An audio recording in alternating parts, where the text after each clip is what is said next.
Dr. Anchal Thakur.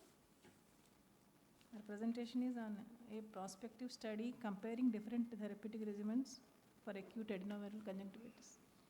Yeah, at the outset, I would like to thank AIOS for giving me this opportunity.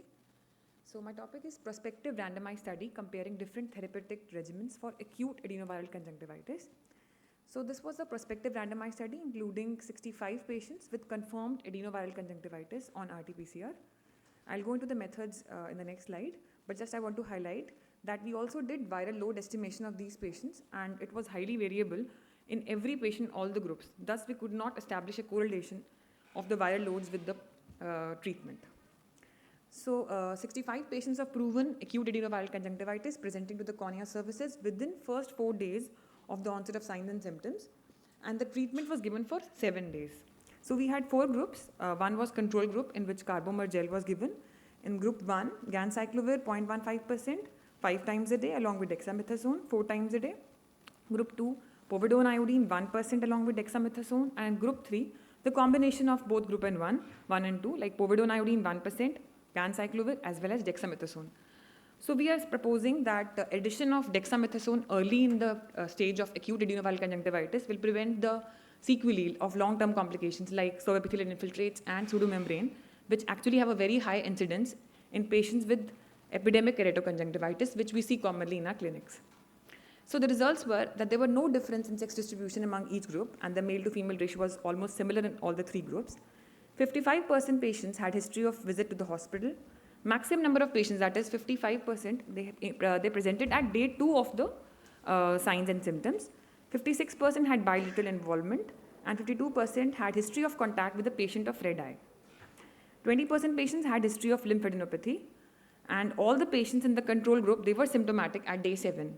Whereas in group 3, that is patients receiving ganciclovir, dexa and povidone, minimal patients were symptomatic. Just showing in a tabulated form, when we compare group 1, 2 and 3, the group 3 patients, they had minimal foreign body sensation, lid edema and hyperemia, which was statistically significant from group 1 and 2. Although control group, maximum number of patients, they were symptomatic at day 7. Coming to the incidence of pseudomembranes and subepithelial infiltrates, comparing the group 1, 2 and 3, there was no statistically significant difference. But the control group, out of 20 patients, all the patients had subepithelial infiltrates.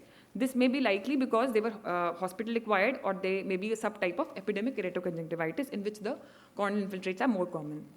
Pseudomembrane was common in almost all the group, and the difference was not statistically significant. Just to go back on the literature, what is the role of povidone iodine in the treatment of acute conjunctivitis? From the previous studies, we know that povidone iodine does decrease the symptoms as well as signs, as well as the duration of conjunctivitis treatment. But there are 2 large studies, one was published in AGO in 2018, where they had 144 adeno-positive patients, and they had a multicentric randomized trial in which they divided the group into 3 groups, povidone iodine, povidone plus dexa, and a carbomer. And they have shown that povidone plus dexa, the patients had clinical resolution and a better adenoviral eradication rate on culture. Another study was a rapid study, which is reducing patient load in infectious disease in adenoviral conjunctivitis, and they also showed that 5% povidone iodine as a single treatment was safe and well tolerated in these patients. For ganciclovir, there are no many population, less number of patients are there for ganciclovir, and they have shown not confirmatory evidence for a significant difference in decreasing the adenoviral load in acute conjunctivitis. Thus, to conclude, ganciclovir and povidone, along with topical dexa, performed significantly better in terms of signs and symptoms compared to all the groups at day 7, and this treatment regimen significantly reduced the severity of signs and symptoms in acute adenoviral conjunctivitis. 100% of patients developed subepithelial infiltrates in the control group. Group 2 and 3 demonstrated better outcomes regarding the incidence and severity of SCIs as compared to group 1, but the difference was not significant.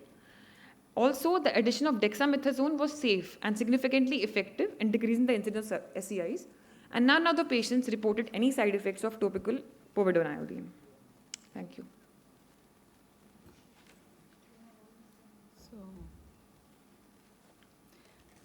The topical dexamethasone which you are using is 0.1%, so which is significantly lower than what we normally use for steroids treatment. So that could be a reason why the infections or the corneal melting is less in these cases. Yes, of course, when we give steroids early in the course of treatment, the signs and symptoms are less. They have less redness, pain. But the idea was like if we give only steroids without any antiviral cover, it is shown to the people shed virus. Like shedding of the viral load increases if we give steroids alone. So we need to cover it with an antiviral agents from the start. So the combination and the low dose steroid has Yes, done has worked better. So we have changed our protocol to give, now we are giving routinely antiviral along with steroid from the day one, because we are seeing a lot of SCIs. Is And now there the any- incidence of SCIs has actually decreased after we started this regimen. Is there any role of ganciclovir over adenovirus? Yes, ma'am. Ganciclovir does work on adenovirals. It kills the intracellular viral replication, although povidone acts extracellularly. Actually, nowadays povidone iodine is advisable. Yes, but povidone doesn't go inside the cell and kills But the virus. addition of steroid is depending upon the epidemic. Sometimes it may help, sometimes it may aggravate the disease. If pseudomembranes are there, and in those cases we can add. Otherwise, it may increase the replication of a virus. Yes, ma'am. Studies have shown that they increase if given alone. So that is why we combined with. And what about the risk of secondary bacterial infection? Did you cover it with any antibiotic as well? Yeah, because dexamethasone was not available, so we combined moxifloxacin and dexa combination was given. Effectively used a combination. Yes. And, In all the groups. how long the treatment would be, like how long did you administer? We gave it for 7 days, and depending Okay. on the incidence of subepithelial infiltrates or pseudomembranes, we changed Because the they are concentration. actually they are pretty recalcitrant. They keep on recurring. So did you also consider adding an immunosuppressant, topical immunosuppressant like cyclosporin? Yeah, later if they get recurrent SCIs, we do add cyclosporin or tacrolimus. Because accordingly. invariably they do recur. Yeah. And so maybe yes, in initial stages we But can. we have actually seen a lesser incidence after adding. So when do Dexam you on stop day one. ganciclovir At day 7. and povidone iodine? Both at day 7. Okay, and you continue with the combination. Dexa, if there are infiltrates, then If then they we are- can stop Dexa. Because also at day infiltrates typically they occur after episode of conjunctivitis, like 7. Like typically 7 to 10 days, 7th to 7th 10th. day onwards. Yeah. So, Thank you. okay.